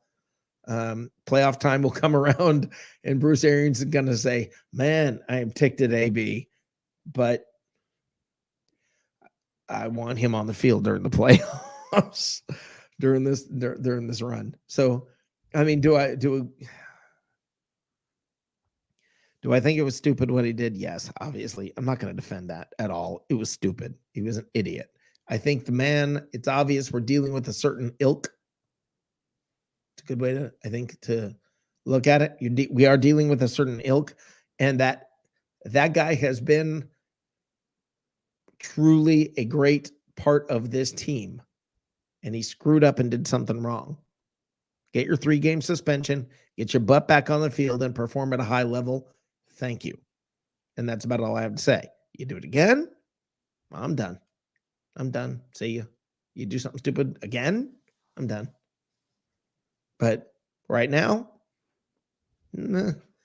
Now if he came out and was still Aaron Rodgersing this and trying to come up with excuses and play word games and all of that, but instead he just took the punishment. So, just go get healthy, be ready for the postseason, and I'm good.